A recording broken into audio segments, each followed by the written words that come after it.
Hey, what's up, listener? Thank you for pressing play. This week on the Jock and Nerd podcast, Marvel Studios President Kevin Feige gets a huge promotion.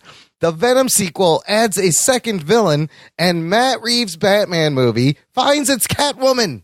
Geek boner. Plus, a special report from the floor of Ace Comic-Con in Chicago, featuring an interview with one of the most famous internet fan artists working today, Boss Logic, and a whole bunch more, all in this edition of the Jock and Nerd Weekly for Wednesday, October 16th, 2019. This is Jason Hawes, and you're listening to the Jock and Nerd podcast. I've seen a lot of things in my life, but nothing freaks me out like antique porcelain dolls. No, even worse, puppets. Puppets come into life. But that's impossible, right? Right, guys? My spider shits are tingling. Check one. All right. This is for all you fans out there. Let's give it up. Jockin', we nerdin'. We funny, disturbing. We jockin', we nerdin'. We spoiler alert. Oh yeah. We jockin', we nerdin'. We funny, disturbing. Oh yeah. We jockin', we nerdin'. We spoiler alert.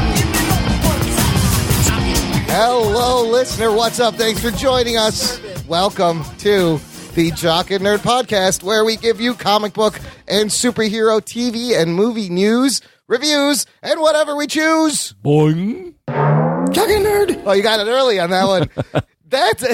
My name is Imran. I forgot where my line is. My name's Anthony. He's the jock. He's the nerd. Goddamn human soundboard throws me off every time. Boing. Boing. Also joining us is a filthy felty that's in the far corner over there. His name is Rug Boy. What's up, Rugs? Can you hear me? Oh, Rugs, you're a little far. Can you get closer to the microphone? Near? Hi. Far. Hello, Rugs. How you feeling? Hi. How you feeling this I'm a week? little bit raspy. Oh, boy. Been smoking those cigarettes there? Cigarettes, like, I can't really afford tobacco. So, like, I just take newspaper and leaves. He's just smoking the New York Times. Anthony, how you doing? I never ask you how you doing because I'm an asshole. How are you? I'm all right. That's Feeling good. That's good. Enjoying the fall weather. Yeah, whatever. Fall's okay. I know that it leads into fucking winter, and winter's 11 months out of the year in Chicago, so that's sort of depressing. Game of Thrones is over, but winter is still coming. Yeah. God damn it. And then all like I used to love the holidays, but now as you get older, you realize that the holidays, you just got to fucking fork over more money. It's just depressing time of the year. Now you have to buy presents. Yeah, it really sucks. You don't just sit there and get presents. Yeah. You gotta buy them. Sucks. We haven't had Halloween or Thanksgiving, and already all the Christmas shit is out everywhere. What the fuck is going on? This is stay on schedule retailers. I don't like it. I do love Halloween. Halloween's one of my favorites. Halloween is just fun. for adults dressing in costumes, specifically women. Yeah. All right, let's get to the news, you bastards. The Jock and Nerd podcast. I guess we got to send an edible arrangement to Kevin Feige to congratulate him, everybody, because he is adding a title, kind of got a promotion. Kevin Feige has now, in addition to being president of Marvel Studios, he is now been named Chief Creative Officer. Oh, shit. Of everything. Marvel Entertainment. Yeah. Marvel Entertainment. The deal is now he will be responsible for the overall creative direction of Marvel storytelling across mediums, all mediums, including publishing, film, TV, and animation. Marvel Television and Marvel Family Entertainment, that does the animation, will be moving under the Marvel Studios banner. He still has to report to Walt Disney Studios co-chairman and chief creative officer Alan Horn and co-chairman Alan Bergman. Wow. What does this mean? He runs, I read the article, he runs all the media, and then, but Perlmutter still runs like the comic books and the toys and all that stuff. And I think this is more them trying to phase Perlmutter out of stuff. But now Perlmutter will report to... Does he report to Kevin Feige? No. Alan, they're both kind of like an equal footing a little bit for Marvel Entertainment. Alan Horn, who used to report directly to Perlmutter, now reports to both. There's also a dude named Dan Buckley who will remain president of Marvel Entertainment. Dan Buckley answers to both Perlmutter and Kevin Feige. Maybe Alan Horn is not the name. Alan Horn is the co-chairman. He's the guy above Feige. Anyways, Yep, there we go. a lot of restructuring over at Marvel Entertainment. Ruggs, is this a promotion for Feige? Is this too much on his plate? What do you think of this? They just want him to like have everything. Like, I can't even say what I want to say. Like, they want everything to be under the Kevin Feige umbrella. They kind of like want him to be in charge of anything creative, and he's basically Emperor Palpatine right now. All right, he's he seems to be all good, but this shit is like he's winning the Game of Thrones right now. He's he's really like got it all. He's like the one king to rule them all right now. I mean, Speaking of Emperor Palpatine, though, it feels like, sorry, Imran, they almost gave him this as like, don't go across the street to Star Wars, please. Just run. You know what? You can run everything in Marvel. He's like, he's gonna get that shit too. He probably will. He's gonna get that shit too. So he's like the equal to Kathleen Kennedy over at Lucasfilm, where she oversees all the Star Wars shit. He is now. And so I don't know what this means for the Star Wars deal. I don't know what this means for Jeff Loeb's job, who was running Marvel TV. But look, this guy clearly deserves it. Look at the past decade of what he's done. He's generated over $26 billion with the movies for Marvel. He produced $3 billion movies just this year. Oh, shit. So I think this means things are going to be even more connected and more seamlessly going through different mediums, from TV shows to movies. Does it mean he has pull over the comic books too? Will they try to tie in the comics and add some actual storytelling that means something in the MCU through tie-in comics? It's possible. I think it'll be retroactive. Like, the comics will probably ape the movies if the movies are successful. Right. I mean, they do these tie-in comics for the movies, but it's never anything really substantial. But will it be that you have to watch this movie, watch the show on Disney Plus, read this comic book, go back to the TV show to get the full story? I don't think they care about the comics. That would be crazy. I think the comics is just like a testing ground.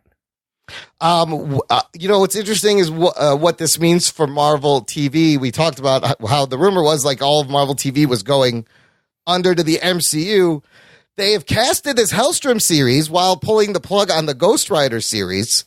Agents of S.H.I.E.L.D. is done, and Cloak and Dagger, Runaways, still going strong. I think go ahead. No, I just think they found that a good niche is to make these age-specific shows.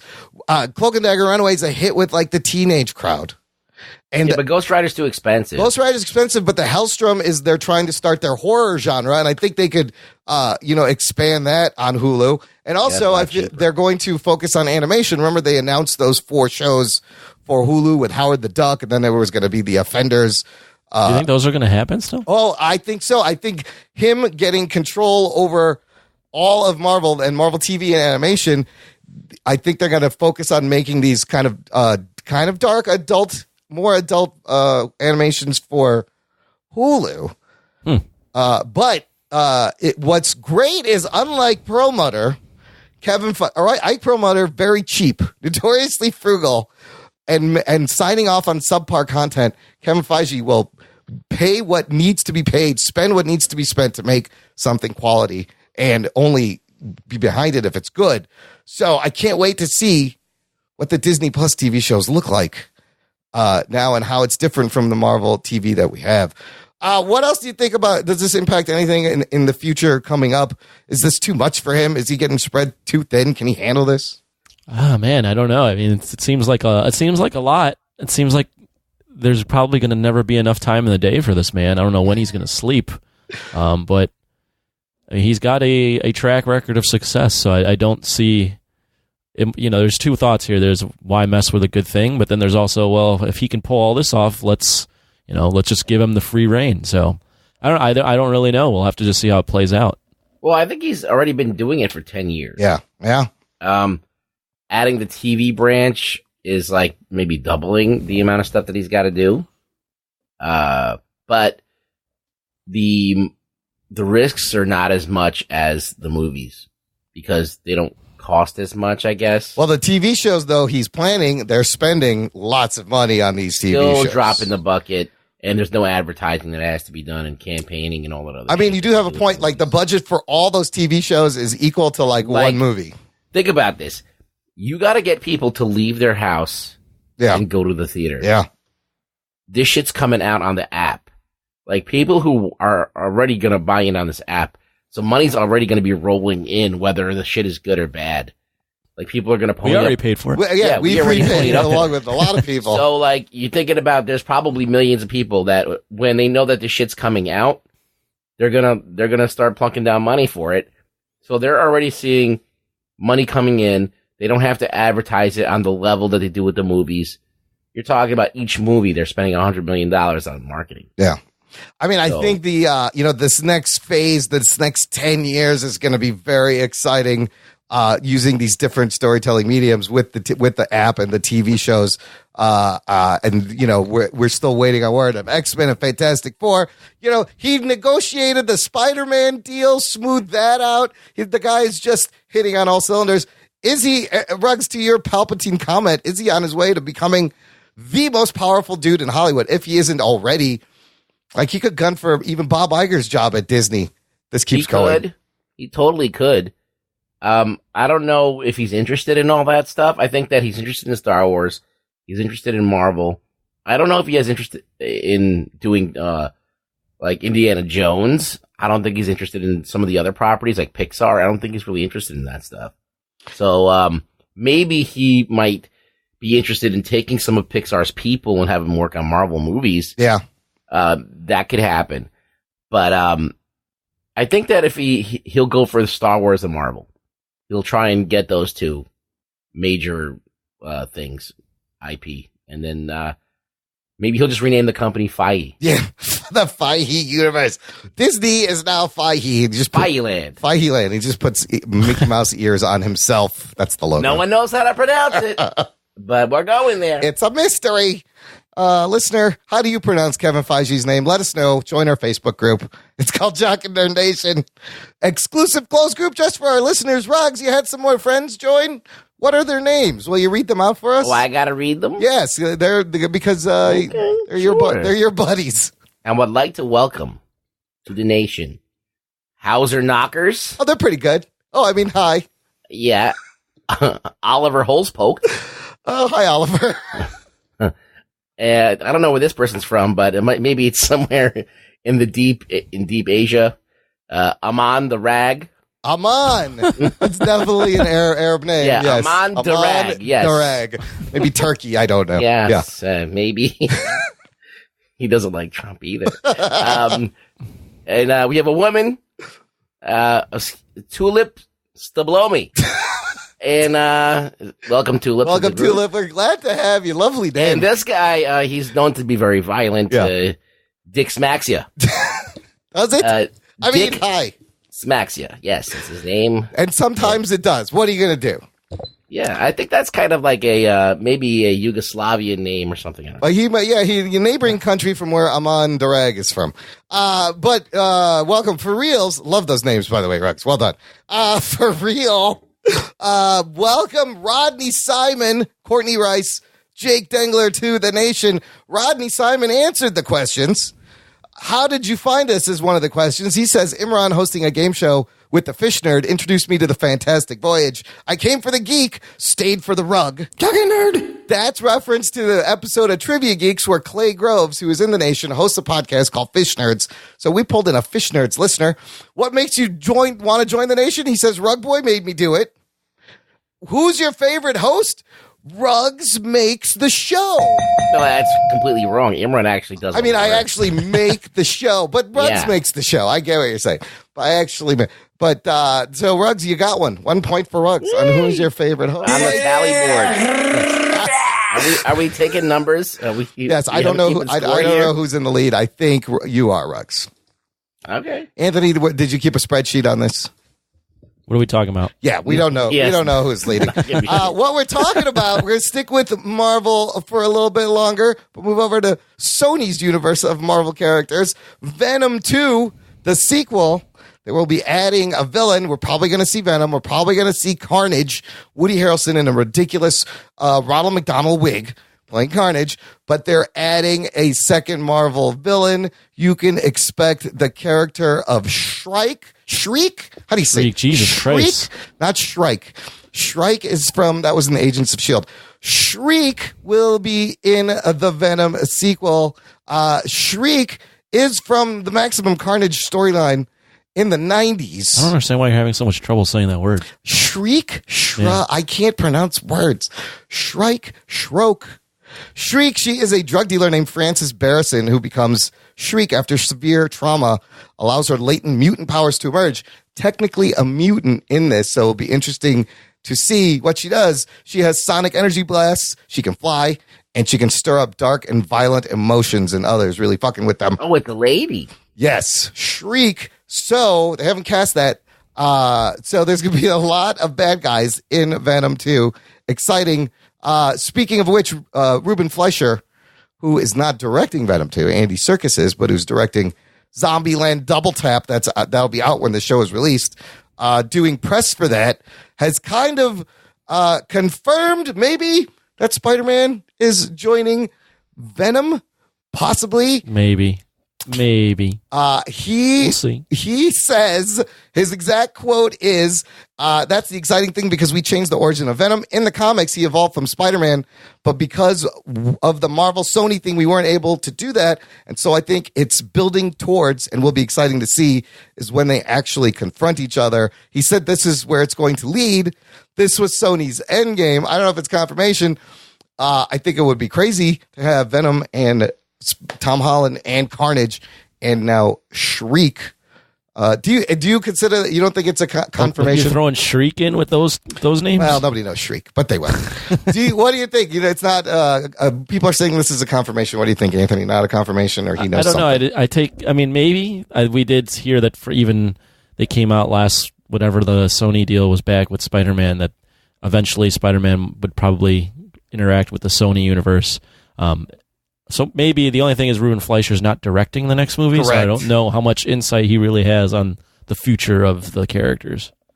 Yeah, but we know that these characters may be going back and forth, which is part of the new Sony Spider-Man Disney deal. So could be a possibility. Ruggs, do you want to see Where that? can the people find you? Oh, Ruggs, sorry. where can the people find you? Ruggs, do you want to see Tom Holland in a Venom movie directed by Andy Serkis?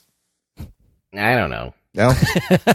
Doesn't really Floppy John. doesn't really get you going. I mean, like, when they had no choice, I was like all for it because, like, okay, this is what they have to do.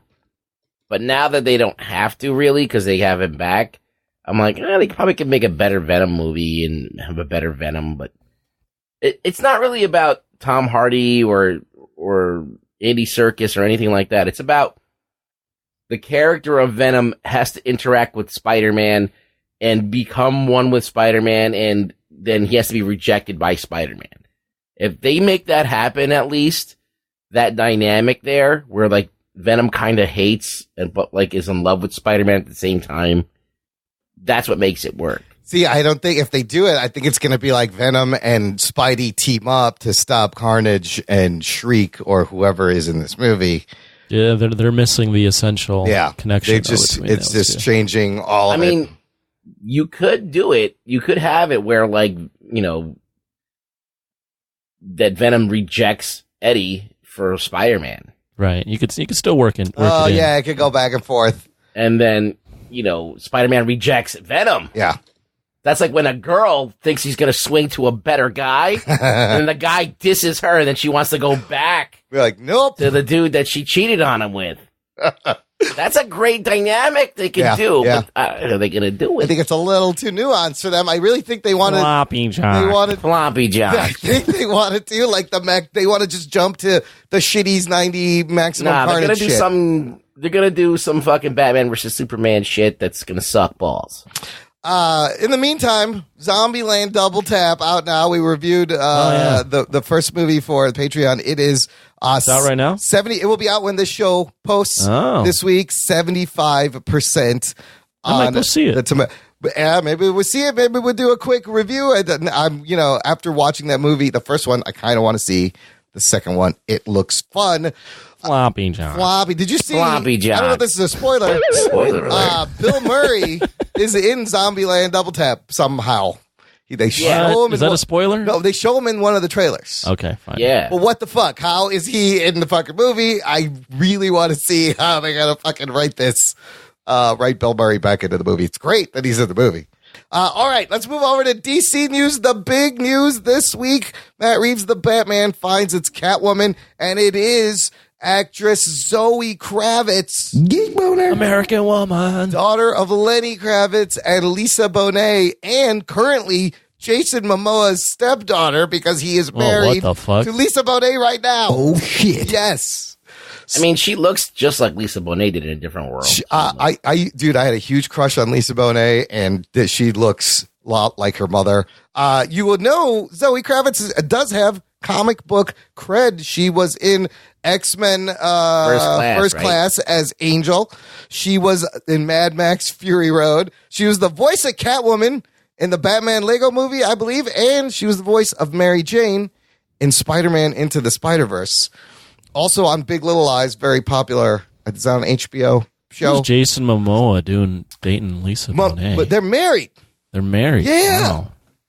Wow. Zoe Kravitz. Okay. Yeah, they're married. That's his stepdaughter. It's technically his stepdaughter, which is crazy.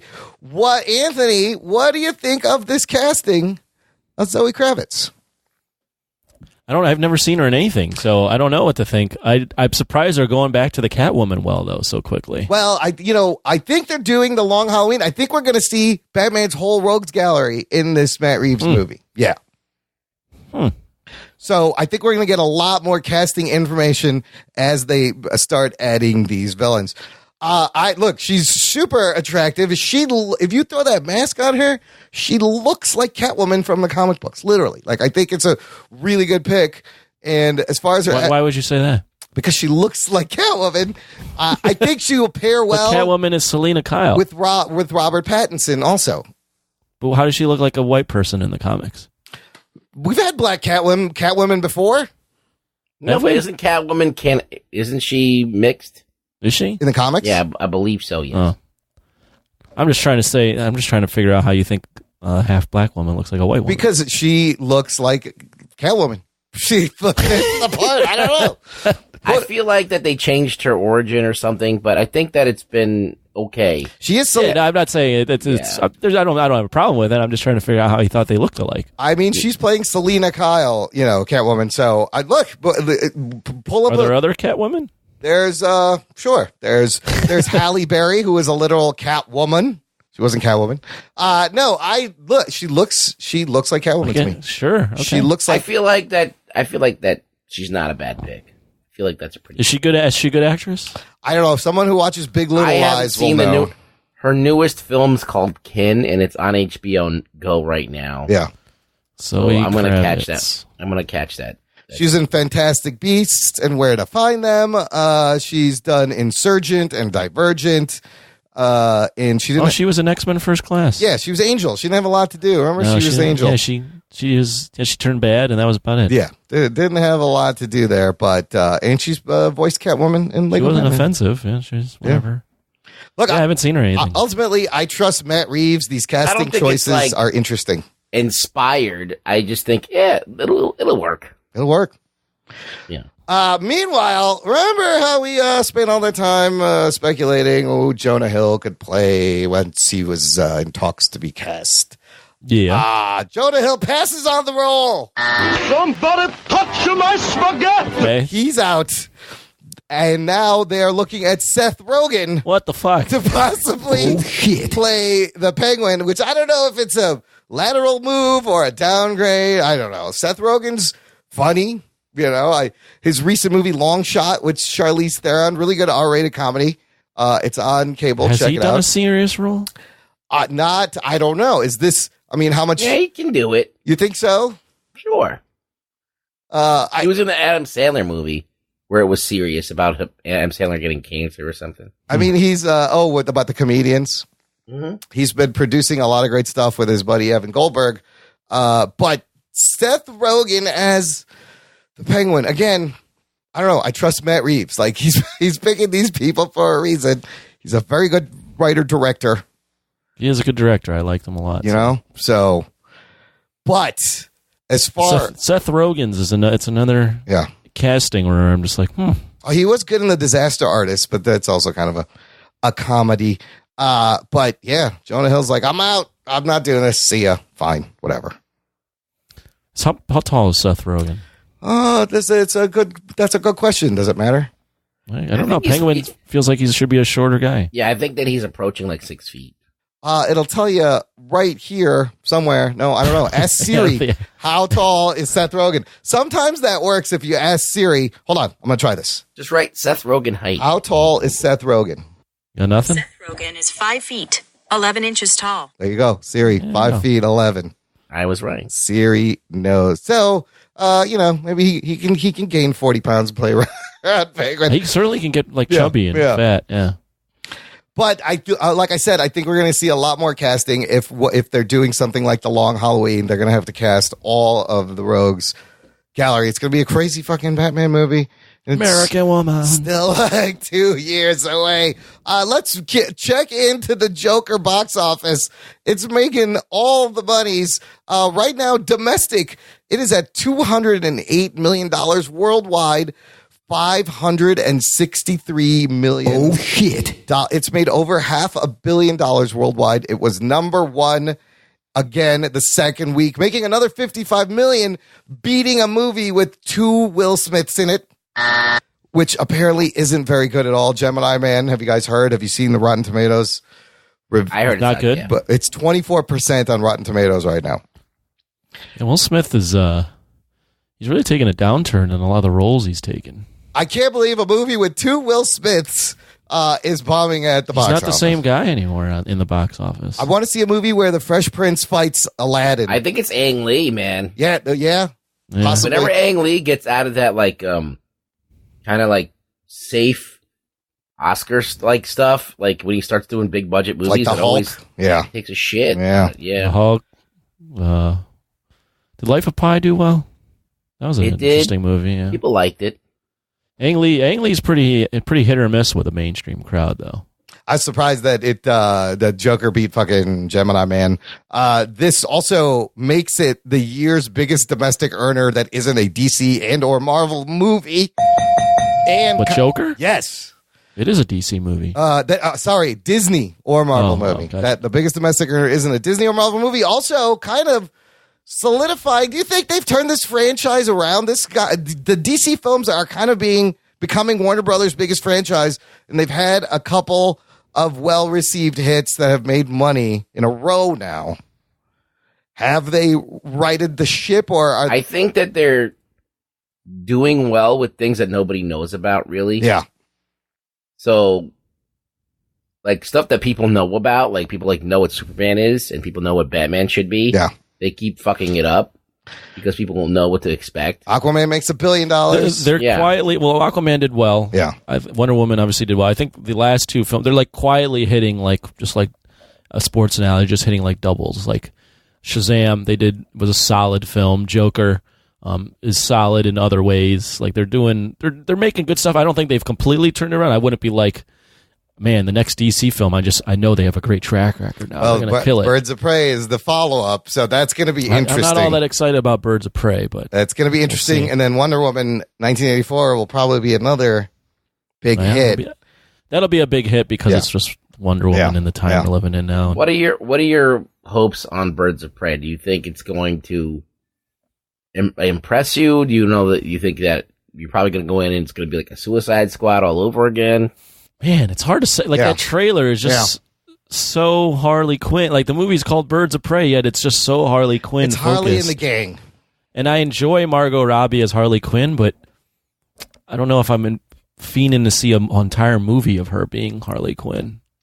I mean, I think it'll be a fun movie with her leading a team of ragtag people, and the girl gang seems cool. We may be surprised because, like, with the Joker, this was a risky move, and I was surprised at how the movie came out. And so I think with Birds of Prey, similar thing. I think we may be surprisingly impressed. But here's the funny thing. This is how much little faith Warner Brothers still has kind of in their DC IP. When Todd Phillips pitched the idea, that people were not entirely on board. There was a division amongst the ranks. This article says they were worried Joker wouldn't perform. So what they did, they enlisted Bronze Studios' Village Roadshow to co-finance the film. Now, it only costs $55 million. Now they're splitting the financing with $55 million, but now they have to split the profits with those two studios. This movie it's going to get close to $600 million. Some people are even thinking it could get to $800 million to maybe a billion. I don't know if the Joker makes $1 billion, but again, they kind of shot themselves in the foot. They're getting half the money because they had no faith in it and had to kind of cover their fucking. Does that telling? I mean, I don't understand why they would spending such little movie on an R-rated movie. I think DC just the higher ups have been really burned by like Justice League, namely, the bad press. So I don't think money wise they're fully invested yet in all of this. So when Joker was being made, even though Scorsese was originally attached and you had Joaquin Phoenix, I still think they were feeling the burn off some of their losses. They're going to need at least 2 or 3 in a row hits to get the kind of confidence that they're going to like go balls in. Like Aquaman was a fluke. Wonder Woman was fine. And this one was, and Shazam didn't do that well. But it was okay. It was well made reviewed. Money, but it wasn't like a huge overriding success. It was like a small win. People liked it though. It wasn't panned. It was critically well reviewed. So they need like 3 of these Joker movies. Well, you can do Lex Luthor. You could just give every villain a movie, make it R-rated. Here's your new formula. You could do Cheetah. Give Cheetah. She'll be in Wonder Woman. I think she's in the Wonder Woman movie, isn't it? It's Kristen Wiig. Yeah. What the fuck is that? I think it'll be good. Comedians playing dark villains. DC's now on comedians playing villains. There's always the dark side. So, I think they were probably surprised by how much money this movie is making too. Didn't expect it. It's pretty crazy. And then the last thing, DC TV, when the show posts, Watchmen will have premiered the pilot episode HBO Sunday, October 20th. Reviews are out, and it's getting surprisingly good reviews. It's kind of getting me a little bit geek boner to watch this. Have you guys seen any of the reviews? How you feel? You have any level of excitement for this? I keep forgetting it's coming out. I'm not really dialed into it. I think this will become the next HBO water cooler show from these reviews I am seeing, essentially saying the show is a better translation of the comic book source material because it really needs long form storytelling than Snyder's faithful adaptation. He filmed it panel by panel, but it kind of loses the soul and the point of the book doing it that way.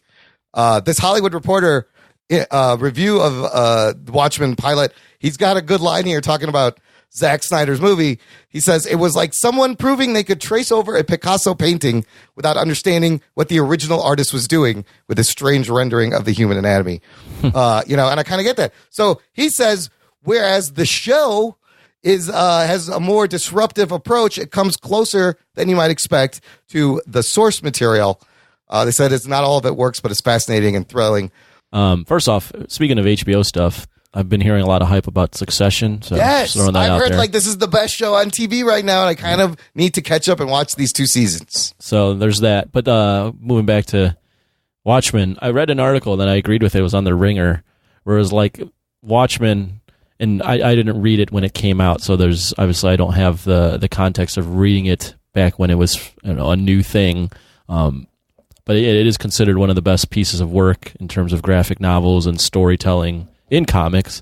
And then everything that's come after that, whether it be the Snyder movie, which is a lot of people really like it, a lot of people didn't like it. It's very in the middle. And then a lot of the comic book stuff that they've tried to tie in none of it's reached to the level of the original Watchmen, and I think a lot of it's the kind of skepticism is because to get to that level, it needs to be the best in its genre, right? Yeah, like Watchmen when it came out was the best, and everything else hasn't been the best.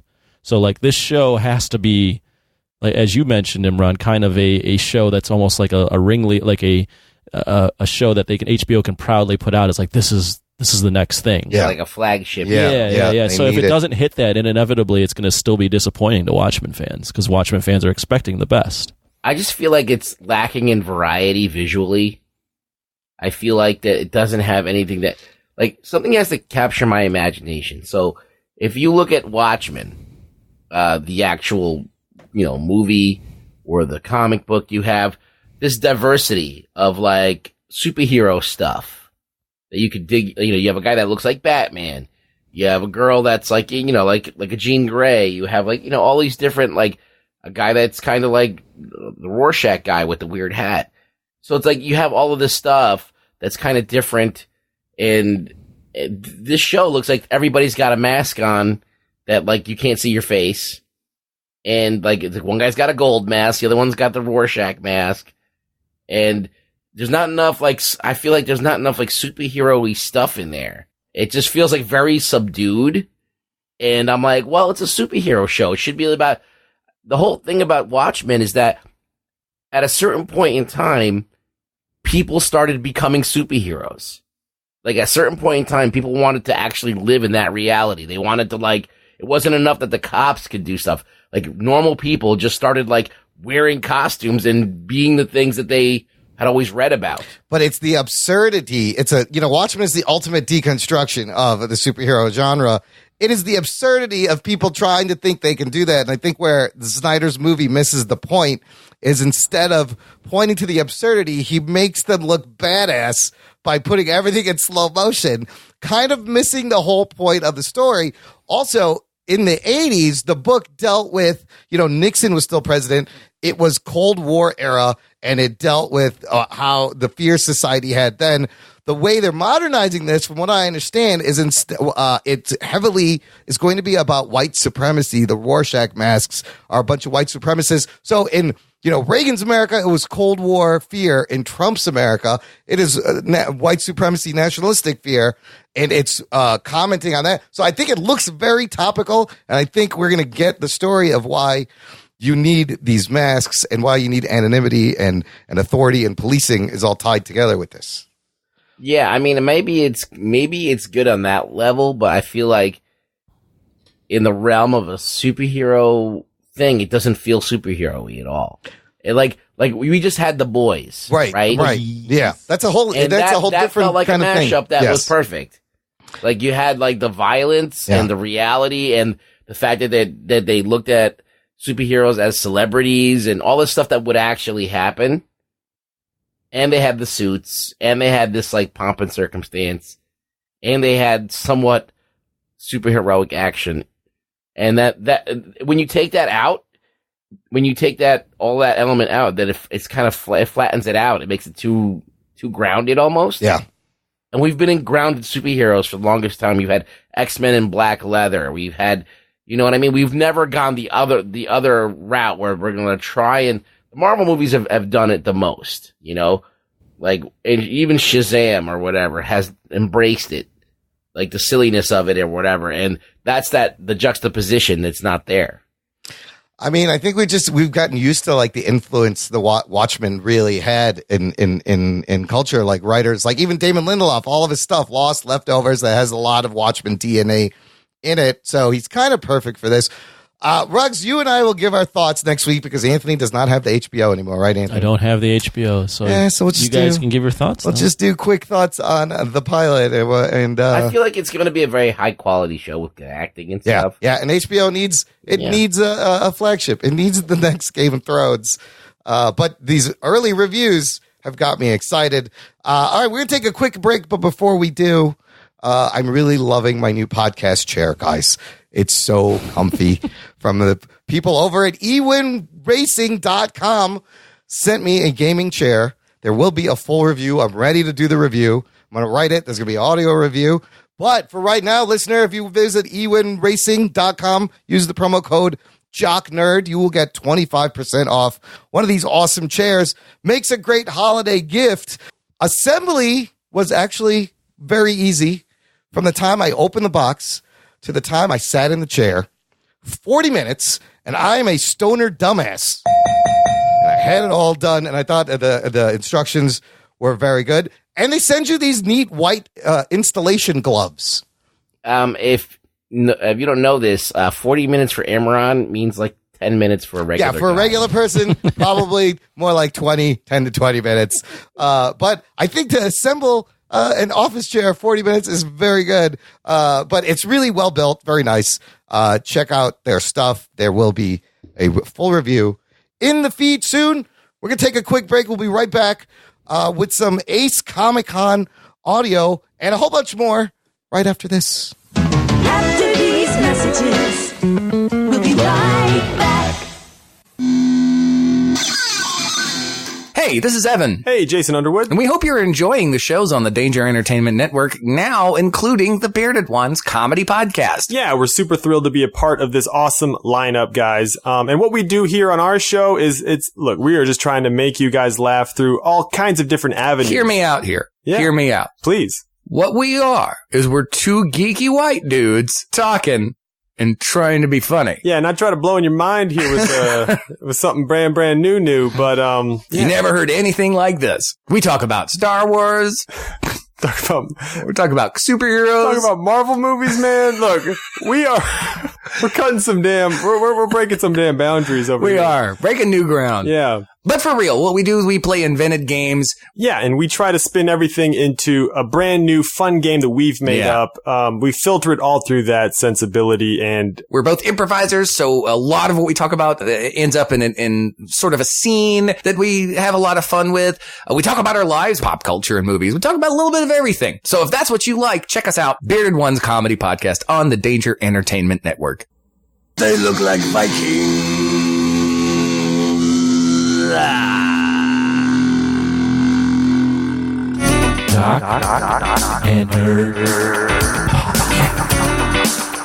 Thanks for listening, listener. That's what you do. You're a listener. You listen.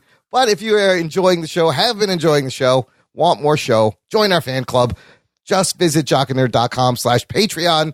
It's like Jock and Nerd Max or Jock and Nerd Plus. You get bonus content and exclusive RSS feed with such bonus features as Jock Talk featuring Chaz. Their bottom is very weak. Jock Talk is back. Anthony, you just put out a new episode.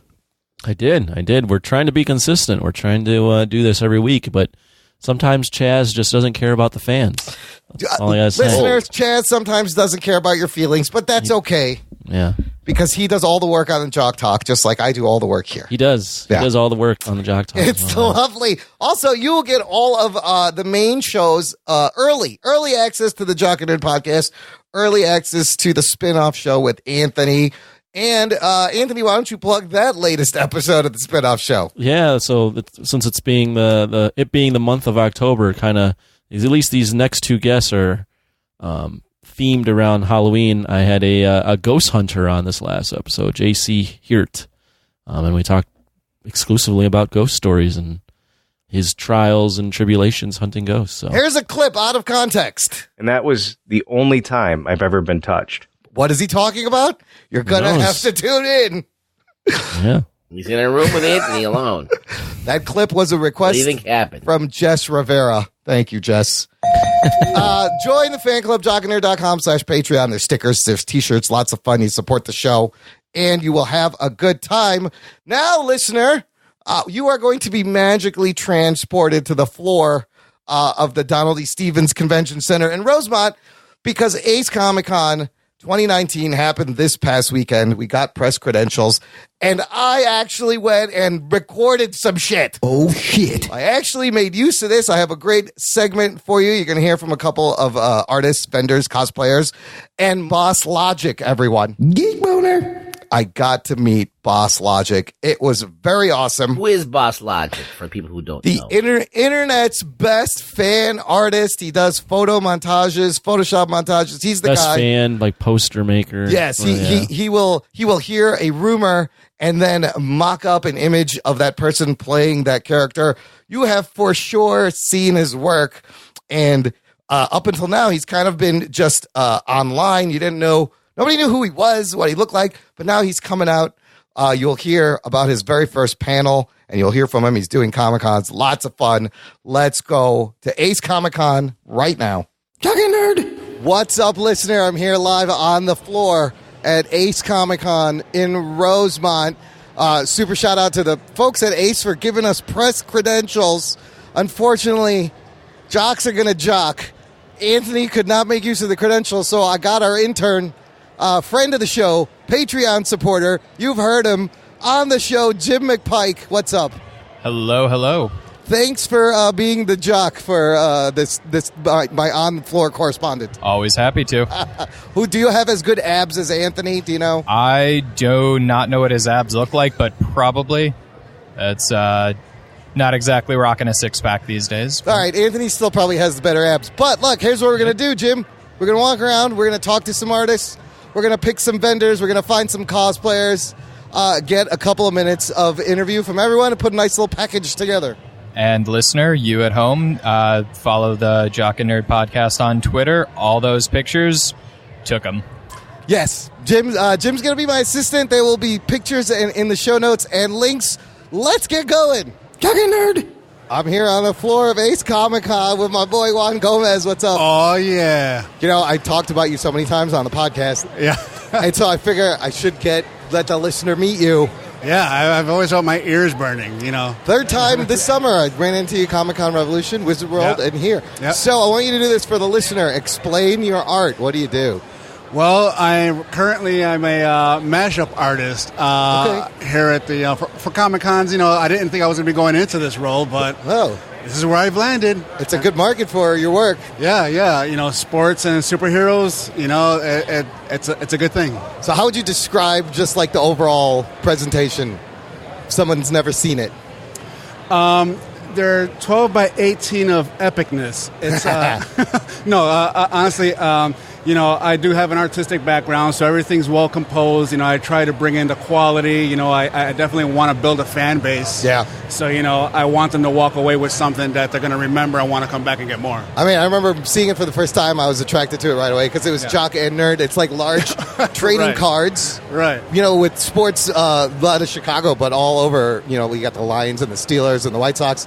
Yeah. Sports logos and colors, and then a different Marvel, or is it mostly Marvel characters? Yeah. Or you got some DC, you got some Harley a couple Quinn. DC guys, but mostly Marvel. Next year, they're going to be more DC guys. And you're branching out. You got some Ultraman stuff I saw, Spectre-Man. You know, I'm an old school guy. I'm born 71, and, you know, I know I have a baby face, but, you know.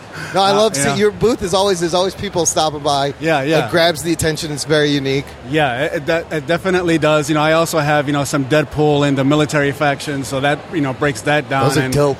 Yeah, thank you. You know, so my father's a Marine, and it started there, and so, you know, I try to keep it legit. You know? The detail in all the badges and what do you call that? The flair. What is the word for that? Yeah. That's all there. Well, how is it this Ace Comic-Con first year for this convention? What do you think? I think it's great. You know, I know it's their second year, but their first year here at... it is their second year, but first in Rosemont. Because the last year was at Navy Pier. And I think, it was over there. Okay, yes, I remember that. Yeah. And that's when it was going on, that's when I heard about the show. Yeah. And they pretty much had the Avengers line up. Yes. I was like, how did I miss this? So I was on them the whole year to try to make sure I get into this show because they were not posting anything about it. Oh, really? Yeah. You got a good spot here. And how's the traffic been today? Traffic's been pretty insane. Right? You know, this show has an incredible celebrity lineup. Yeah, and Norman Reedus was just on stage, just checking him out. Well, Norman Reedus has now become the regular, right? Yeah, compared to he's everywhere. Yeah. But later on, you got Tom Holland, Jake Gyllenhaal. Isn't that nuts? On the main stage, just over there. You know, honestly, out of all of them, I think I would like to meet the actress Sabrina. I don't know her real name, but I forgot. Melissa Joan Hart? Oh, no, that's the old one. Oh, that's the Sabrina I know. Yeah. From Nickelodeon. Yeah. The new Sabrina show. Yes. Oh, I don't know her name. She's here. That's some scary, awesomeness happening, man. That's really good stuff. Dude, I'm glad Ace Comic Con is doing really good for you. Can you tell the listeners where they can find your stuff? And do you do commissions? I do commissions. I am, I'm pretty busy outside of it, but definitely reach out to me at, my website is jaghex.com. And you can reach me at gomez.jaghex, or is it Gomez at jaghex.com? Should know your own email. I don't get asked that question much. I got cards for that. I want to turn people on. So you're also on Instagram? Yeah, I'm Instagram. I'm JohnnyGogo71, and through there, you can find my Facebook fan page and stuff like that. That's all right. We're gonna get you some likes. Your work is really good. So Thank you, and thanks for this. This has been pretty awesome. Awesome. Good luck the rest of the show. Hey man, thank you, brother. Talking Nerd. I'm here with Bill from Collector Mount at Ace Comic Con. Bill, how's it going? Good, it's great. Your product caught my eye because I've always been looking for a way to display my prized possessions of things, mainly comics. But, I know a lot of our listeners are collectors. This is a beautiful, clean way to display something. Can you tell our listener what the product is and how it works? Yes. So our main two product brands are Comic Mount and Album Mount. It's an adjustable L bracket that allows you to basically display any type of collectible from 7 inches to 14 and a quarter inches in height, awesome. Which is primarily record albums, graded comic books, magazines, books, and things of that nature. But we're excited because we're showing today at the show, we've also got 3 other products, and they're just different size versions of it. We have a medium-sized version, which is great to do PlayStation games, DVDs, Blu-ray movies. We've got a smaller version, which crosses multiple categories, which includes CDs, license plates, graded trading cards, 8-track tapes, which people can't believe is still a thing. Those are great. That's old school. And then we also have Card Mount, which is a way to display trading cards and or small photographs. I love that you have a license plate up. You have 45 records. The 8-tracks look great, and the trading cards look very cool. The different size, I can imagine combining, records and comics and different sizes and creating a nice composition. Yeah, and what we really love about our product is if you were to when you're looking at it, and you are, is you don't see the product. Yes, it's clear plastic. It's clear plastic, so it's basically invisible. So the way we say it is we sell design, we don't sell product. So describe the design of the actual thing to the listener, because it's kind of ingenious. Yeah, so the design is, if you put up 12 record albums on the wall, my wife and I are both artists, and what we say is the record album is the art. Mm-hmm. Don't put it in a frame. Mm-hmm. Comic books are the art. Yep. The CD is the art. Yep. Whatever you have, and most people have it in your closets, your garage, your basement, you name it, get it on the wall and don't put a frame around it. So that's what we mean. That's what we mean by design. Just a cool way to kind of get your walls up at a very cost-effective way. What's the average price of, let's say, the comic book one? The average cost is about $6 per unit. Okay. So to get one collectible on the wall, it's about $6. Okay. And it's nice and clean, and it looks great. Where can the listener check out more online if they want more information? Go to collectormount.com. Yeah. So we have a website, and we also sell on all other online channels, which includes eBay, Etsy, Amazon, and then our own website. I love that even if the book is graded, if it's in a CGC case, it still fits the mount. It's adjustable. And it's just a simple plastic piece that swings up and down, and you just mount it in the middle. Yeah, we once had a reporter come up to us, and we were talking to her like we are with you, and she said it best. She goes, you know what you developed? You developed the product. Yes. You're like, it's so simple. It's an adjustable bracket that you don't see. Yeah, absolutely. And then last question, how is this Ace Comic Con going for you? Actually, it's going really well for us. This is the first Comic Con or trade show for that matter, that we're trying to see if we can get people to understand what it is. Because selling online, we sell a lot of photos, a lot of images, do a lot of write-ups. We do a lot on Pinterest. Yeah. But we're like, you know what? We live in Chicago. We might as well come to the show and learn from this event. Yeah. And we really have. We've already sold a couple hundred pieces. People love that we have the walls up. When you see it up, it's a game changer. You're like, that's what I've been looking for. Exactly. This whole time. So what have you learned? You said you learned some stuff. Give me one I've lesson. learned that we need to do a better job of letting people know what the different products are and what the sizes are. So they love looking at the walls, but they don't necessarily understand that, it's a small one, a medium one, or a large one. Yeah. So these are just little tweaks that we'll make going forward. Yeah. But we love that we get to talk to people about our product, and that's probably what's most important about the show. Excellent. You gotta get out there and work the streets. You gotta shake hands and kiss the babies. You do. Bill, thank you so much, Collector Mount listener. Check it out. Thank you so much. Jockey Nerd. I had essence. A big bowl of essence. Of course he had essence. Yeah. We're on the floor here at Ace Comic Con with the Chamberlain from Netflix Dark Crystal. Amazing. I'm not assuming this is a costume, Skeksis. Oh, no. Real deal. This is you. Why do you hate the Gelfling so much, sir? Oh, it's not that we hate Gelfling. We like the way Gelfling taste. They are yummy, aren't they? Yes. Yes. How are the politics on Thra now that Mother Agra is back in power? Sketchy. Yes, Sketchy at best. I would think so. She's not too happy. No, not happy at all. So what's the plan for the Skeksis moving forward? What are you guys going to do for money? Where are you going to work? Well, we've been looking into capitalism as an idea. Yes, that works. Communism, maybe socialism. Any of the isms? Possibly, yes. Yes. Yes. Your favorite flavor of Gelfling essence? You like the blue ones, the lighter ones, the green ones? Gratin. Oh, the gratin from underground. Yes. They're like potatoes that way. Yes, because they're not damaged by the sun. Yes. And they can fly, some of them. That's the idea, yes. Those big You ever had gratin wings? Oh, gratin wings with some barbecue sauce? Actually. Oh, yes. Sounds kind of good. What about those big spider creatures? What were they called? Oh, no, don't put me on the spot like this. Yeah, I'm sorry. I looked up Thra before because I couldn't remember. The spider creatures scare me, but hopefully you guys can get along now. Oh, yes, they work for us now. Would you consider running for U.S. presidency 2020? Chamberlain, Skeksis 2020, what do you think? I mean, it looks like anybody can do it, so why not? Apparently, I don't think you could do a much worse job. Biting commentary, I love it. How do you like Ace Comic Con so far? It's great. There's so many wonderful people, so many costumes on display. It's perfect. Have you run into any Gelfling here? I bet it's going to be awkward. Yes, there is one walking around here somewhere. Was it awkward? It was. I thought so. Thanks so much. Thank you. Final words for our listeners from Skeksis Land. Gelfling. I love it. Thank you. Thank you. Jockey Nerd. All right, I'm here with Roz Ortiz, another amazing artist here in Artist Alley.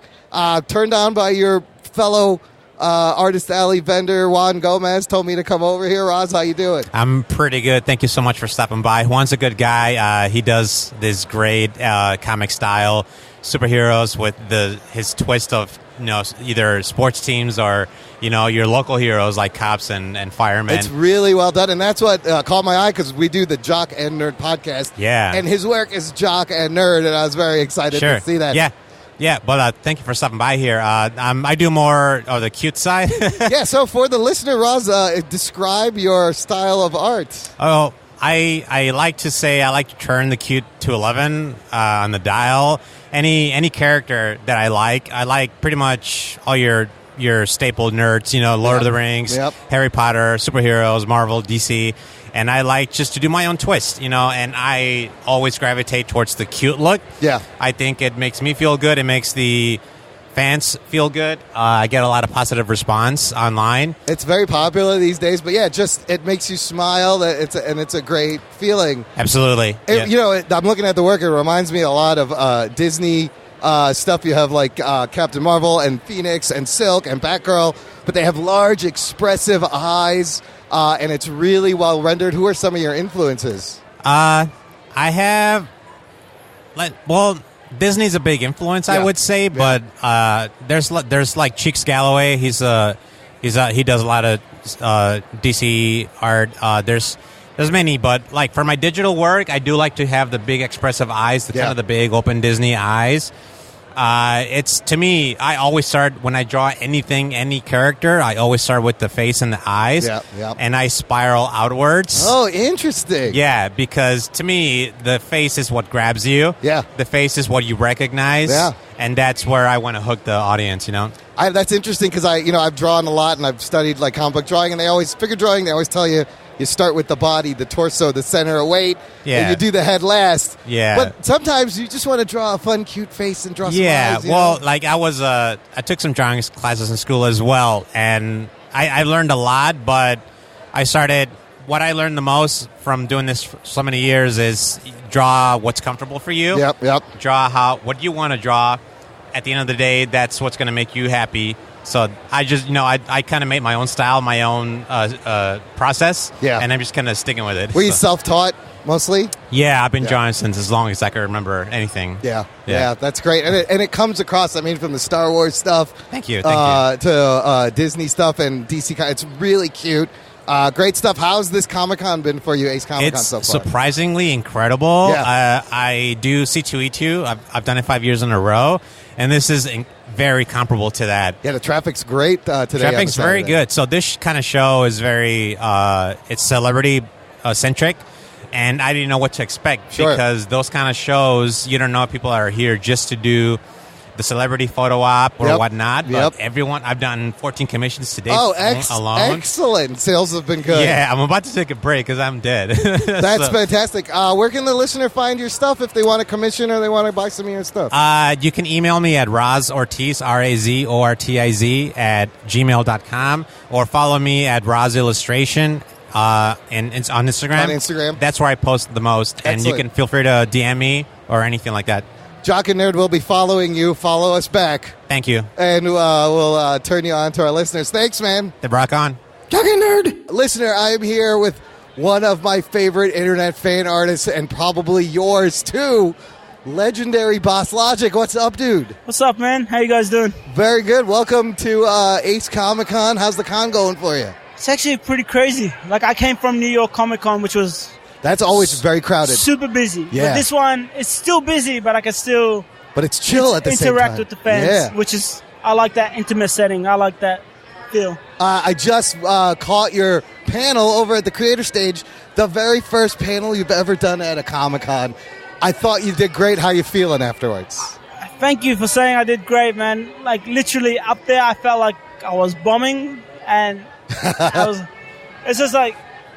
I'm not really good with crowds, and seeing a crowd kind of, shakes me a bit, but I'm happy that I'm getting positive feedback on it. I'm just going to build off it. How does that feel to finally you see people who love your work? You see them face to face, you've been running this online personality. I remember I heard of you through, I think, the Opie and Anthony show. Early on, they would shout out your stuff. Like in the 2000s on their radio show. Did you even know that? I had no idea. Yeah, dude, they would talk about you, and I think that's how I found you, and I've been following your work since. That's actually crazy, man. Yeah, it's where. So first of all, I'm blown away that you're from Melbourne, Australia. Yep. I was like, what's that accent? That's amazing. Australian. Yeah, we have a listener as well. a listener from Australia, and now you've always been Boss Logic behind the moniker, but now you're coming out, and I think it's great. How's that been? It was hard at first. Yeah. Like, people, I didn't know what the reaction of people were. Yeah. There's been a little hate and people on the internet that trolling. The hell with them. Yeah, you but just ignore screw them. them. Yeah. I see the positivity and people are inspired by me doing it, and that's all that matters. So. That's why I want to ask you for the listener maybe that works the day job, but when they get home, they love making art and they're passionate and want to make it a full-time gig. This is a full-time gig for you now, right? This is a full-time gig for me. It's amazing. What's one piece of advice you would give someone struggling to get there? Stay consistent. Keep pushing.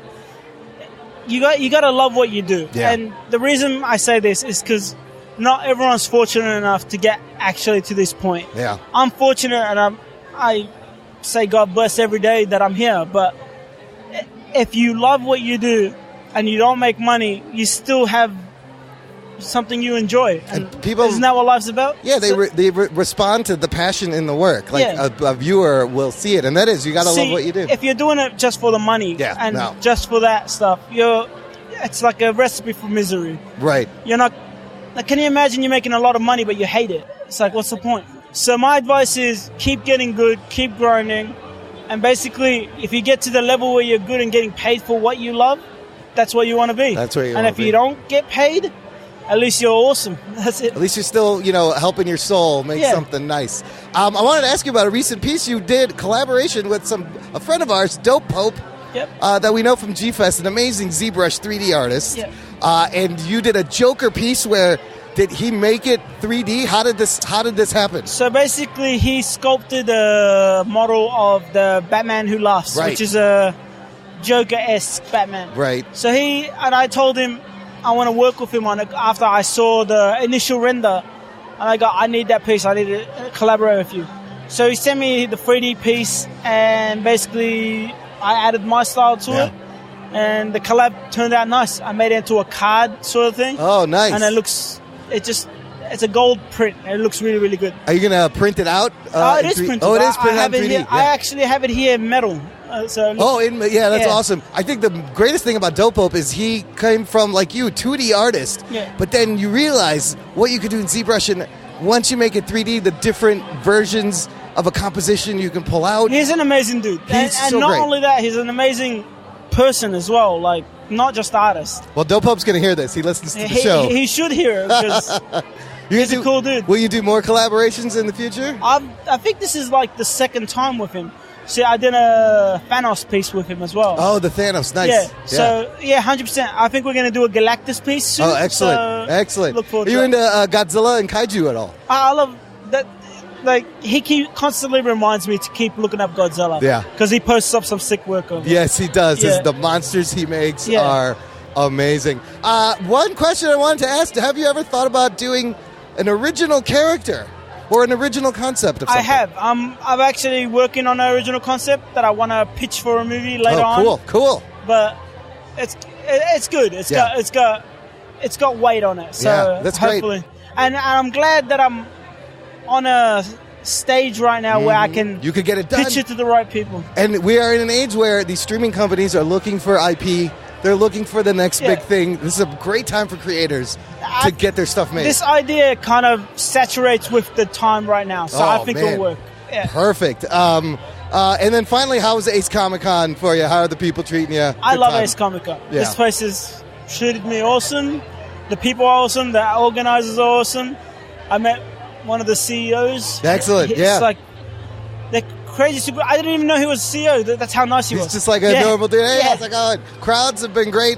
One last thing I wanted to say was, you did that Robert Pattinson Batman piece way before, and I feel like now you are helping casting directors for superhero comic book movies. Here's the thing. That one I heard a little rumor. Oh, you did? So I made the pitch, but then I learned from an interview that he almost lost the role because of that art. Yeah. Oh, really? Yeah. Because they thought he leaked something? They thought it got leaked, so it kind of almost sabotaged the casting. And if that was the case, I reckon that would have been a bad outcome. Well, luckily everything worked out. I think he's going to be a great Batman. He's got the face. He's got the build. You just need the chin and the jawline. That's what it is, That's all you need, man. You got that broody look that he has it. Yeah, so I hope you continue to inspire casting agents, man. Tell the listener, if they already aren't following you, where they can find your stuff. You can find me on Boss Logic. That's basically Boss Logic on Facebook, Instagram, and Twitter. So, yeah. Oh, and tell me a little bit about Planet Awesome Collectibles. Planet Awesome. What do they do? Planet Awesome are the awesome people that bring me to shows. They're your out here. representation. They represent awesome artists. They represent like awesome comics. Yeah, they bring me out here every year. So if you don't follow them, follow them. And they're the ones that bring me out to these shows that you see me at. Yeah, I met Zubair, and I'm always excited to meet fellow Pakistani nerds. Yeah. And the Middle Eastern representation is on point. I love it. That's awesome. So it's always Are great. you Middle Eastern as well? I'm Pakistani. That's awesome. I know I don't look it. I have. I was brown. I turned white. I have vitiligo. So I should be brown, but I'm not. But I am 100% Pakistani. That's awesome. It's Yeah. like you you blend in with America. Absolutely. What is your background? I'm Syrian. You are Syrian. I heard you. You said the Arabic word very properly. I was like, oh, he's an Arab, bro. And it got me even more excited. I love you even more. Yeah, I'm Syrian. Right on. Dude, thanks for talking to us. Appreciate it, man. Thank you keep so up the much. good work, man. Thank you. You keep up the great work as well, man. Thank you. Talking nerd. All right, listener. Well, you've heard us talk to artists. We talked to some vendors. We got to talk to Boss Logic. That was amazing. And we're going to talk to a convention goer who also happens to be my assistant, my intern, a listener to the show. Jim, thank you so much. Thank you. Thanks for holding the microphone for the Skeksis and taking photos for documentation. What'd you think of the Ace Comic-Con overall? I liked it. It's a lot of fun. It's worth coming out. I'm pretty sure I'll be back next year. You go to a lot of conventions, so how does this rate to some of the other ones you go to? This isn't as big as like Wizard World or Anime Central is the other big one I go to. I think it's just about the right size where it's still, you've got a lot going on. You got, a lot of celebrities here, so that's always fun. The lineup was great. I caught a little bit of Norman Reedus. He was high. He was lit, but, why not? Yeah. I would be too. Yes. But I got to say, the crowds are great, but you're right. Mm-hmm. It wasn't too crowded. It was crowded and lively to the point where you're having a good time, but not so much that you can't walk around. Perfect. Yeah, I'd like to see them maybe next year take advantage of some of the other facilities here at the Rosemont Convention Center, maybe do more like fan programming instead of just convention stuff. But it's still laid out pretty cool. Good use of the space, and I had a really good time. I can't thank them enough for having us here as press. My only regret is I didn't get to play the VR game of Spider-Man. You put on these goggles and you're Spider-Man shooting around. That looked amazing. It's nice of you, though, to let the kids have a turn, or the other kids. There was 5-year-olds playing it, and I wanted to kick the kid. Give me that thing. What are you doing? Start swinging around. But I didn't. All right, from the floor, once again, Jim McPike, the nerd. Thanks for listening. Back to the show. Talking nerd. And now we're at the point where Anthony and Ruck Boy pretend that they heard the piece I worked so hard on to put together and then just trash it. No? I really liked it. Good. Anthony. I would say Boss Logic is a fantastic businessman. You'll listen to it when it airs, you guys. Don't worry. And the word logic, he was very logical. Very logical. Real quick. Any relation to Logic the rapper? I think they're... Or the Big Boss Man, former professional wrestler. I think they're he's second cousins to both. Or the boss, Bruce Springsteen. Or, what isn't there a Boss brand of clothes? You want to know who uses Boss Logic? Google Boss. Yeah. Who uses Boss Logic? Trump. Oh, he's fired. There we go. Not funny. I want to. Not funny. Oh, Anthony's the human soundboard. I was waiting for Anthony's cue right there, but let me just shout out everyone. Floppy John. Everyone. Floppy John. No, this was Ace Comic-Con. Seriously, I had a blast at Ace Comic-Con. This is their second year, first time in Rosemont. They did it at Navy Pier, as you heard the year earlier. But, man, I had a lot of fun. I'm looking forward to the next one. Real quick. Me too. Yes, you should actually try to make it out. Otherwise, thanks to our buddy Jim McPike for stepping in, being the intern. He took your spot, Anthony. No problem. And thanks to the following, Juan Gomez at Juan Gomez Art. You can find him on Instagram, Johnny Gogo 71. He does the sports mashups with superhero illustrations on top of sports logos. Great stuff. We heard from Bill from collectormount.com, a great way to display your prize collections, whether it's comics or records or trading cards on the wall. I got to talk to the Chamberlain Skeksis, yes, from Dark Crystal. Gelfling, yes. Roz Ortiz illustration. That's if you watch Dark Crystal, those fans get it. That dude, the Chamberlain was great. I walked by. He was in character the whole time. Amazing costume, and I passed by him later, still in character as Skeksis. Well done. Roz Ortiz, you can find him on Instagram, Roz Illustration. Draws really cute versions of all your favorite comic book pop culture characters, and of course, legendary Boss Logic and Planet Awesome Collectibles, who is his representation. I want to thank them. They gave me a free Boss Logic print of Spider-Man. So I was like, I was going to buy it. I was like, how am I going to come here and not get a Boss Logic piece of art? And then they just gave it to me as thank you. Thank you so much. And special thank you to Ace Comic-Con for the press credentials. It was awesome. Can't wait. They put on a really good show. Anthony, you should check it out one of these years. Yeah, I decided to, I think I was busy, and then I went down to the old Urbana-Champaign University of Illinois. Partying at your old college town, are we? Yeah, caught a football game. Jock's time. Jock's gonna jock. Right. Bro, do you even podcast? Not when he's at his college. Not funny. Not funny. Not funny. Again, thanks to Jimmy McPike. It was him. It was because of him that I started recording stuff, because it was just nice to have someone there, and he had ideas. Yeah. A little bit. I was a little scared. I was a little, oh shit. But it's nice to have someone else there, so he did a good job. Okay, let's do some news from the nation.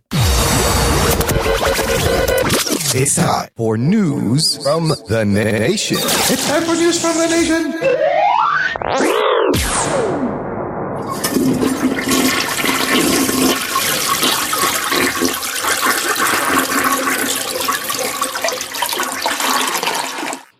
Delicious. Jess Rivera checking in comments on our last episode where we reviewed The Joker with Matt Delhauer. Nice, lengthy, in-depth review. We talked about our experiences in the theater. He has his, and I had to share this. It's kind of crazy. Jess says, you guys talked about your experience. My screening Thursday night had a middle-aged guy by himself in the front row. He kept checking his phone, and a guy in his aisle yelled, "Would you fucking stop?" The guy responds with yelling something like, "There's already been multiple shootings at theaters." From my view, I could see him copy and paste the same text message over and over. He started bugging out and doing shit with his friends. Half the people in my row got freaked out and left. 3 guards surrounded him from all around and told the guy he's got to chill out. 1 guard remained in the theater, staring right at him from the end of the aisle for the whole rest of the movie. Definitely felt the adrenaline pumping and have never experienced something like that in a movie. Oh, shit. I've heard this from lots of people, is that all the fucking hype and media bullshit really kind of enhanced the viewing experience. Some people... Well, that's not even media. That's just a weird motherfucker in the theater. That is a weird motherfucker, but like everyone has a story about... I think that dude wouldn't even notice that dude if it was any other movie. Yeah. I think so. I always notice, though, when people pull out their phone. That's one of the most annoying things for me now. Like in the middle of the movie. It is annoying, but it happens every time. It always happens. Always some douche. Well, I mean... There's always one of you douches. I don't see it too much, but yeah, I mean, it's dark. It's going to be distracting. You're going to notice it right away. But man, I don't know. It's a tense viewing, something that maybe you won't experience if you see it later, but it definitely makes the movie a little more memorable. And then Steve Baum emailing us saying, "Hey guys, real quick, with the who did it better argument, I think it's Joaquin without a doubt. Now, I don't think it's as simple as Heath versus Joaquin. Their characters are so different, but both amazing. However, I think if it came down to it, more actors could successfully pull off Ledger's version successfully than could Phoenix's. So he is number 1 to me. Thanks, Steve Baum." I thought that's an interesting argument there. What do you guys think? Well, I don't know. I still think... I don't know. Ledger is one kind of version of the character throughout the film. Yeah. And Joaquin Phoenix is going through ranges of emotions that change a lot. So I don't know. Maybe it's a little harder to do what Joaquin Phoenix did. I carried the whole movie. Yes, I could see that point. I think Steve makes a good point. I think you can make counterpoints to that, but I could see his point of view of Ledger pulling off a version that's a little more simpler than what Phoenix had to pull off. So, well, it's simple now that we've seen it. Right. Like you lick your lips a lot. Yeah, I mean, no one. But at the time, no one thought to play Joker as having a nervous tick and all the stuff that he had added to that character. It's pretty genius when you think about what he did. Each actor kind of made it the Joker. They made the character feel like the Joker, but also added their own little and went in little a different way. Yeah.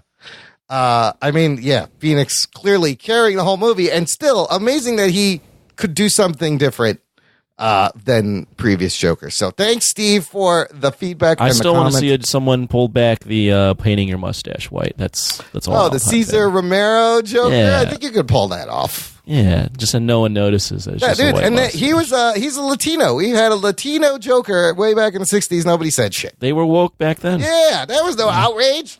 Where was your outrage back then? Sending in letters. Nobody gave a fuck. To the TV studios. You think they got letters? No, nobody cared. They probably got letters. Well, listen, when you're making a fucking Batman show that doesn't resemble Batman in any way. Yes. And it's like all played for comedy. That's just kind of for kids. So, yeah. I still love it. Still love that show. Lisa Morrison has a review. Quick thoughts on a new movie. She writes, Steve and I saw Jay and Silent Bob reboot last night. He's a huge Kevin Smith fan. Me, I find his stuff hit or miss, but I have to say I liked it. If you're a fan of Clerks, Mallrats, Dogma, and or Jay and Silent Bob Strike Back, I recommend checking it out sometime. Definitely a good laugh or two to be had. The movie is doing like this weird Fathom Events thing. Like, I don't know when it comes out wide. It played on the 15th and on the 17th, and then he's going on a tour. It's at 64% with just 11 reviews. But look, I'm probably going to check it out. I love new Kevin Smith stuff, and it's been a while. That's your boy. I mean, he's your idol. I mean, I'll enjoy this from the comfort of my own home. Oh, you'll wait. You'll wait. Yeah, I mean, Clerks reminds me of going to art school in the 90s, and like it's very connected to my life that time. I feel like a 50-year-old Kevin Smith. Yeah. He's not the voice right that was fresh and is he still the voice of our generation as he was then? I mean, you know, I'm the same like generation as him pretty much. Yeah, like, yeah. I don't know. We're like, I don't know. We're died out. We're done. I mean, they announced they're making Clerks 3 also, so I don't know if that's necessary. I think I've said this before, but I feel like Kevin Smith isn't I don't think he is the voice of like the nerd culture anymore. I think being a nerd doesn't mean you have to be what he kind of represents. And he seems like a great guy. Yeah. But he kind of represents like the old school way. Like the dude that was sitting in his mom's basement and like was always kind of picked on. And now it seems like you see mainstream artists, athletes all the time incorporating like superhero things in their stuff. Like it's become much more ingrained in terms of mainstream culture. You know what? It's funny because it kind of went from him and his whole look and deal to like a Chris Hardwick whole look and deal, and then he kind of took over the mantle. I think it's even past Chris Hardwick. It is absolutely past Chris Hardwick. Yes. Now it's like who the hell knows? Who's right, I mean, now it's like you just look at the names of the actors and actresses that play these roles, and you're like, what? Never would have thought. Yeah, never would have thought you'd be in a movie like that. Robert Redford. But I am also very interested to see Kevin Smith, where his sensibilities are now, and whether this movie delivers on some fun laughs. And Jay Muse is great, and they're great together. So, the trailer did not get me. I said that when we watched it, but I don't know when it comes out. It's kind of confusing. So, before we get to the Felty League update, Ruggs, you want to do some quick reviews on Netflix stuff? What do you think? I didn't watch. I only watched El Camino. So, real quick, El Camino finally came out. Everybody's watching it this week. Anthony, you never watched Breaking Bad? I never did. No. Yeah. One day. I guess you're probably not going to get a lot of the movie. It's if you've never seen the Breaking Bad. But Ruggs, what'd you think of El Camino? It was fine. Yeah. I was like, all right, that's a nice little way to end that story. And it was interesting to see stuff that we missed. And basically that's what it was. It was kind of like a missing piece. It was like 2 bonus episodes of Breaking Bad put together. Had the same great Breaking Bad tension and crime shit and some great scenes and great cameos, great flashbacks. It didn't feel like a movie, though. No. It didn't feel like you could watch it on a standalone. It's definitely not standalone. Yes. No, but you can't. It adds another awesome chapter to, one of the people's best ever TV shows of all time. I mean, everybody did a great job on it. It was good to see familiar faces. And it was neat that it picked up right where it left off instead of like having a big time jump. There was moments I was like, oh, this motherfucker's gonna get fucked big time. Yeah. And then I was like, wait a minute, I know what happens to him. Dick. But I mean, I think the people that love the show are going to watch it and they're going to enjoy this. It's clearly the market. But yeah, as a standalone, it just feels like, like 2 episodes of Breaking Bad put together. But well done. Also, I finished Raising Dion, the Michael B. Jordan Netflix show. 9 episodes based on a comic by Dennis Liu. And it's pretty good. It's all right. You don't love this series? I don't love this movie. I love this movie. I'll tell you why. Look, there's a great mystery. There's great world building. It gets better as the episodes go on, and it's got a crazy ending. But the kid playing Dion, okay, he's about 7-8 years old. No disrespect to child actors. I get it. He's a kid. He's not exactly the best actor. Maybe it was kind of annoying. Kids, you know how kids, when they try to act, they just kind of scream everything? Yeah. That's what this kid is doing throughout the whole show. So I get it. He's a kid. He's 8. And if you're going to hang a show on a kid, yes, you got to be how able to about you try a little bit harder to find, because there's literally one scene. He shows up at his friend's birthday party.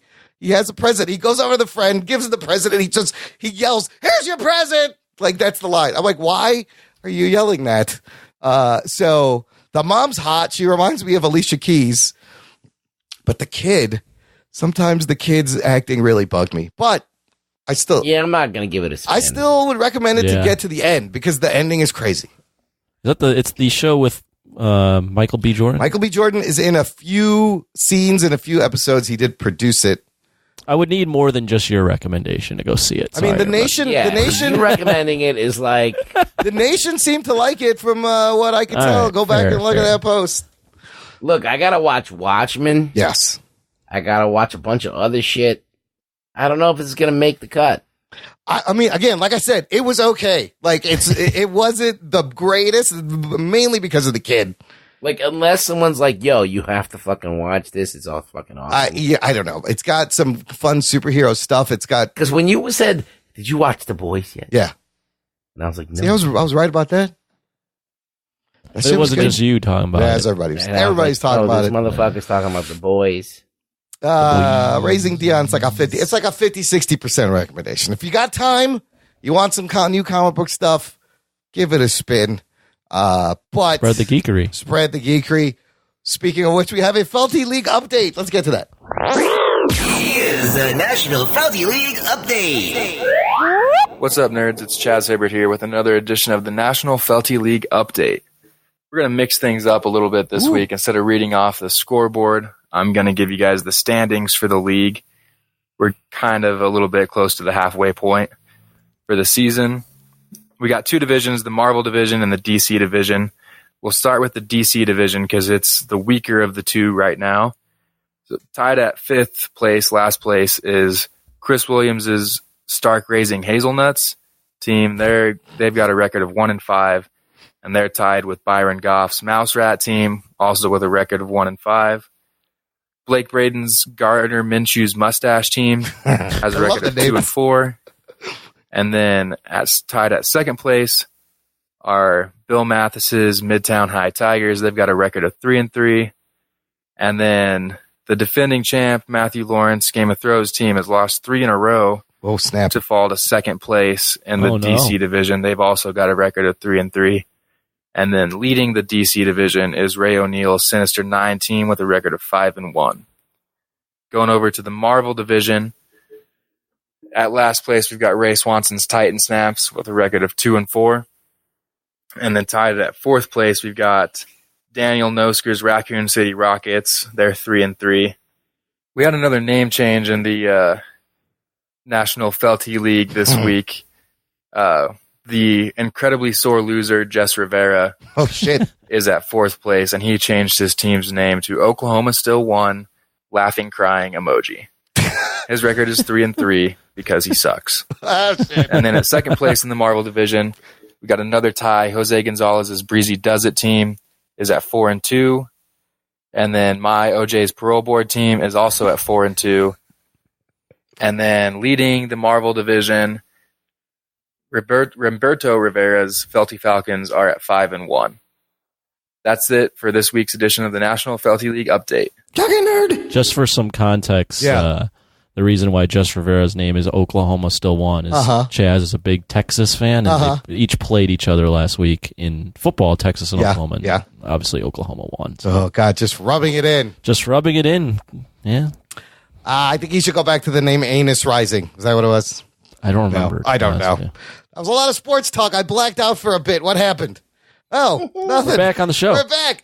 Last thing before we peace out, listener, rate us on Apple Podcasts if you live in the U.S. and you have an iOS device. We're trying to get to 200 ratings. How come we don't say this at the beginning of the show? Because no one's listening now. Well, here's the thing. If you are a new listener and I tell you right away to rate us when we haven't even heard the show, what's the incentive to rate us? You're a sheep and you're going to do it. You just do it because we told you? You don't even know what you're rating. Yeah, fuck Maybe off. I'll move this at the beginning. Yeah. Fuck everybody. You have an announcement, Imran? What is it? That's it. Just rate us. I want to fuck up the Rotten Tomatoes tomato meter. So if we get like another 100 people. We're still at 97, by the way. Yeah, we need like 103. All right, so 103 people. Yes. To go onto their iTunes on their phone and give us a rating. Yes. Just some stars. Just light up the stars. We could be on Rotten Tomatoes, and there'll be a pull quote saying, floppy jock. Rug Boy says, floppy jock. Don't you want to see that on the Rotten Tomatoes website? Yeah.